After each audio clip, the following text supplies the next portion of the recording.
Hello students. इस part में ना मैं आप लोगों को पांचवा अध्याय और छठवां अध्याय को बताऊंगा। तो पांचवा अध्याय और छठवां अध्याय से जो प्रश्न अभी आपको देखने को मिल सकता है, उन प्रश्नों की सूची मैं आईएमपी के तौर पे दे रहा हूँ। ठीक है, तो आईएमपी के तौर पे बहुत ज़्यादा मैं प्रश्न ना दे के ना बहुत कम कर रहा हूँ। अगर मैं पूरा प्रश्नावली से दूं तो बहुत ज़्यादा होगा, तो इसलिए हम बहुत ज़्यादा प्रश्न ना पढ़ के ना सबसे कम प्रश्न पढ़ेंगे, बहुत प्रश्न नहीं पढ़ेंगे। ठीक है, तो यहाँ पे आप देख लो, यहाँ पे ये वाला प्रश्न का सॉल्यूशन कैसे होगा। इन दोनों को जोड़ दो, फिर इसको यहाँ पे घटा देंगे तो 5x आ जाएगा, फिर इन दोनों को जोड़ेंगे तो 10 हो जाएगा, और 10 और 5 भाग दे देंगे तो 2 आ जाएगा, तो x का मान 2 आ जाएगा। मैंने अभी हल कैसे किया, अगर इसको जानना है, सीखना है, तो आपको कम से कम थोड़ा सा ज़्यादा नहीं देखना है। आपको वीडियो को ना प्लेलिस्ट में जाकर अध्याय 5 वाले टॉपिक में देख लेना, प्रश्नावली 1 में आपको मिल जाएगा। बहुत इजी सॉल्यूशन मैंने बताया है, सबका सॉल्यूशन वैसे ही रहेगा। ठीक है, यहाँ पे आप देख लो दूसरा प्रश्न, इसका भी सॉल्यूशन मैंने लगा दिया है, लेकिन ये जो सॉल्यूशन दिया है ना, ये काफ़ी टफ सॉल्यूशन है। इनके सॉल्यूशन का उपयोग आपको नहीं करना है, अगर करोगे तो मान लो आपसे ये प्रश्न नहीं बनेगा। ठीक है, सिंपल वे पे आप हल कर लो। देखो मैं बताता हूँ, इस 3 का अंदर पहले गुणा कर दो, तो गुणा करोगे तो यहाँ तक तो ये सही कर रहा है हल, 3z + 6 आ जाएगा, गुणा करेंगे और ये बराबर 2। ये जो 6 है इसको इस पार ले जाएंगे तो देखो क्या हो जाएगा, माइनस से प्लस हो गया। यहाँ भी सही किया इन्होंने, ठीक है, प्लस, और ये 8z। अब यहाँ पे देख लेते हैं क्या कर रहा है भैया, यहाँ पे देखो दोनों में 8 का भाग कर दिया। क्यों भाग करेंगे यार, हम ना क्या करते हैं, यहीं से 8 और 8 को कटा देते हैं, तो एक एक बार में कट गया, तो जेड का मान डायरेक्ट 1 आ जाएगा। ठीक है, तो कुछ जगह ना ये लोग जो गलती किए हैं ना, वो चीज़ आपको नहीं करना है। ठीक है, अपने तरीके से हल करना है, आसान बनाना है। इसी तरह से इसको भी हल करना है, बस इसके तरीके का उपयोग नहीं करना है। सिंपल सॉल्यूशन है, सिंपल सॉल्यूशन से आपको 7/2 आ जाएगा। देखो कहाँ पे गलती की है आप देख सकते हो, यहाँ तक तो ये सही कर रहा है। ठीक है, घटाएंगे तो ये आगे यहाँ पे। अब भैया ये जो 7 है ना, इसको मैं यहाँ पे ले आता हूँ नीचे में, डायरेक्ट 2/7 हो जाएगा और सीधा यही आंसर प्राप्त होगा। मैं क्यों नीचे में 7 का भाग करूँ, ये आप लोगों को ये सिर्फ बताना चाहता है कि ये किस फॉर्म में हल हो सकता है। तो अगर आप सीख गए ना तिर्यक गुणन नियम, पक्षांतर नियम, तो आसानी से हल कर लोगे, क्योंकि इसकी आवश्यकता ही नहीं होता। इसके बाद मैं आपको और दिखाता हूँ प्रश्न, ये भी वही प्रश्न है, अलग नहीं है। देखो चौथा प्रश्न में P और यहाँ पे बराबर में दिया, इसको भी हल करके P का मान निकालना है। तो देखो P का मान कितना आ जाएगा, यहाँ पे 5 आ जाएगा। सिंपल विधि से हल करना है, इसके विधि का उपयोग नहीं करना है। ठीक है, हालांकि मैं सॉल्यूशन जरूर दिखा रहा हूँ। इसी तरह से ये प्रश्न देखो, ये भी वही है, इसको भी आपको सिंपल विधि से हल करना है। ठीक है, सिंपल विधि से जब इसे हल करोगे तो आपका जो आंसर आएगा वो आ जाएगा, टी का मान 2 आ जाएगा। मैं डायरेक्ट बता देता हूँ, टी का मान 2 आएगा। अगर टी का मान 2 ले आओगे तो आपका प्रश्न जो है उसका सॉल्यूशन आपने सही किया है, समझो।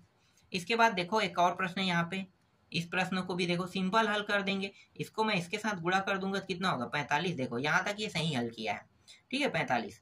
गलती कहीं ना कहीं पे करते रहता है, तो यहाँ पे देखते हैं, यहाँ पे तो कोई गलती नहीं है, ठीक किया है इन्होंने। ठीक है, हाँ यहाँ पे देखो 4 और 4 से भाग दे दिया। मैं भाग ना देकर यहाँ से 4 एकम और 4 दहाई से काट दूंगा तो x का मान 10 आ जाएगा। ठीक है, तो इस तरह से सिंपल हल करना है आपको। इसके बाद देखो यहाँ पे एक और प्रश्न है, यहाँ पे आईएमपी में, इस वाले को देख सकते हो। ठीक है, इसका पूरा सॉल्यूशन यहाँ पे लगा हुआ है। आगे दिखाता हूँ, इसमें और कोई प्रश्न है क्या, इस अध्याय में है कि नहीं है। इसमें कुछ और प्रश्न है, देख लेते हैं। जैसे कि देखो यहाँ पे विमला वाला दिया है ना, विमला वाला आप देख सकते हो, आयु वाले संबंधित कुछ प्रश्न है। ठीक है, इसको बनाओगे कैसे, तो आपको मैं सॉल्यूशन दिखा देता हूँ इस तरह से। ठीक है, अब आयत का दिखाता हूँ, ये रहा आयत का प्रश्न और इसका भी सॉल्यूशन यहाँ पे लगा हुआ है।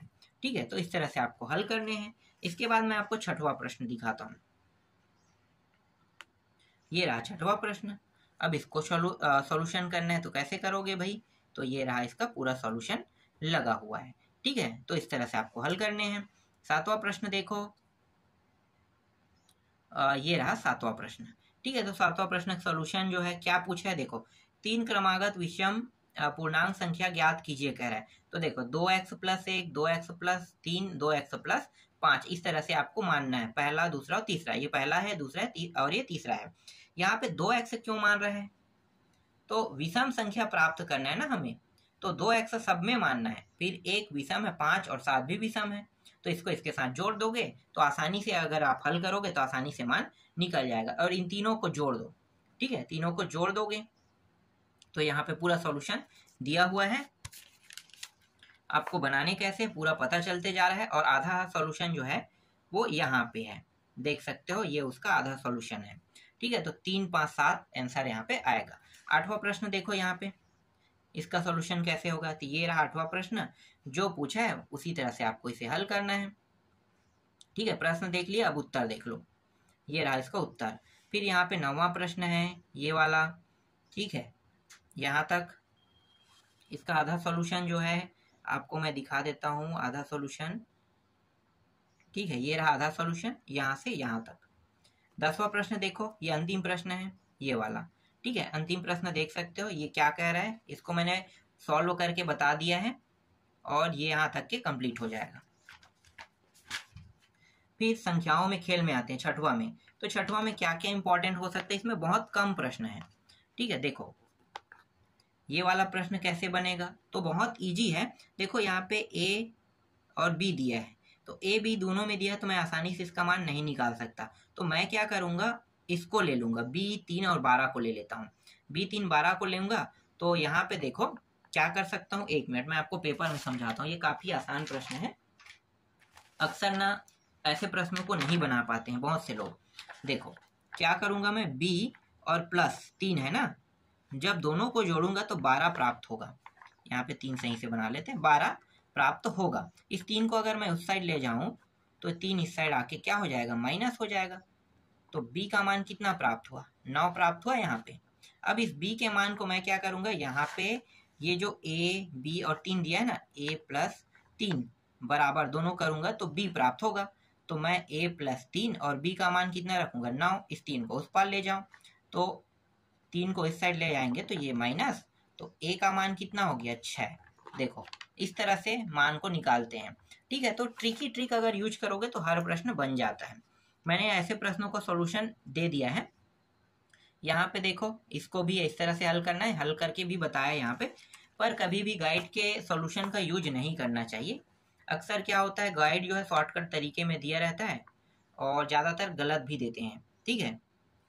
गलत नहीं रहता है, सही रहता है, लेकिन शॉर्टकट ट्रिक जो होता है वो देखो, ये वाला प्रश्न आप देख सकते हो, ठीक है। यहाँ पे एक्स वाई का मान यहाँ पे है। अब गुणा वाला देखो, गुणा वाला अगर प्रश्न आता है तो कैसे बनाओगे, तो एक ही प्रश्न यहाँ पे आपको दे रहा हूँ, देख लो, ठीक है। अब ये सबसे बड़ा जो दिक्कत है ना, ये है कि 0, 2, 4, 6 यही क्यों मान रखें। हर के दिमाग में ये सवाल आता है कि हम 0 ही क्यों ले, 2 ही क्यों ले, 4 क्यों ले रहे हैं, 6 क्यों ले रहे हैं, इसके अलावा हम 1, 2, 3 को क्यों नहीं ले रहे हैं। तो ये सबसे बड़ा मुद्दा होता है, ठीक है, ऐसे प्रश्नों को हल करने के लिए। तो मैं आपको बता दूं कि ये प्रश्न जो है ना 0, 2, 4, 6 निकालने का एक अलग विधि होता है, जिसे मैंने सभी को बता दिया है। जो मेरे क्लास अटेंड कर रहे हैं उन लोगों को पता है कि इसे कैसे निकाला जाता है, ठीक है। क्यों हम 0 ले रहे हैं, क्यों 4 ले रहे हैं, क्यों 6 ले रहे हैं, क्यों 8 ले रहे हैं, सब चीज़ मैंने पूरा डिटेल से बता दिया है। तो अगर उनको देखना है और ऐसे प्रश्नों को सीखना है तो आपको वीडियो देखना पड़ेगा, ठीक है। अब देखो यहाँ पे ये वाला देखो, ठीक है, p यहाँ पे 35 p दिया है, 5 के गुणज है कह रहा है, तो यहाँ पे क्या क्या रख सकते हैं पूछ रहा है। तो p के जगह पे क्या रख सकते हैं भाई, या तो 0 या तो 5, तभी तो होगा ना। इसका आंसर जो है ये 5 से भाग जा सकता है, तो 0, 5 रखने पर होगा। आगे देखो यहाँ पे बहुत आसान चीज पूछा है, यहाँ भी देखो 9 से यहाँ पे अगर इसे मुझे भाग करना है तो a और b के जगह पे क्या रखना है पूछ रहा है। तो यहाँ पे देख सकते हो क्या रखना है। इसका सॉल्यूशन बहुत लंबा चौड़ा दिया है, लेकिन मैंने इसे शॉर्टकट में हल किया था। चलो आगे देखें, 7वां देखो। 7वां में ये 7 से विभाज्य है कि पूछ रहा है, तो भाग करके देख लो, आ जाएगा आसानी से, ठीक है। मैंने हल भी कर दिया है। इसके बाद देखो 8वां प्रश्न यहाँ पे, ये रहा 11 से विभाज्य, इसका सॉल्यूशन यहाँ पे है। 9, 13 से विभाजित वाला ये देख सकते हो। और कितना प्रश्न है, एक प्रश्न और है इसमें, 10वां प्रश्न बस। तो देख लो भाई 10वां प्रश्न ये वाला, ठीक है। और एक और है, सॉरी 11वां, ठीक है। तो 11वां तो नहीं आएगा, बहुत कम चांस रहता है 11वां को, लेकिन ये अंतिम है मान लो। तो खत्म हो गए यहाँ से, ठीक है। ये भी नहीं आएगा, ये भी नहीं आएगा, इसे मैंने ऐसे ही बता दिया, ठीक है। था मेरे पास तो मैंने बता दिया, ठीक है। तो अभी मैंने जितना प्रश्न बताया उतना काफी है आपके त्रैमासिक परीक्षा के लिए।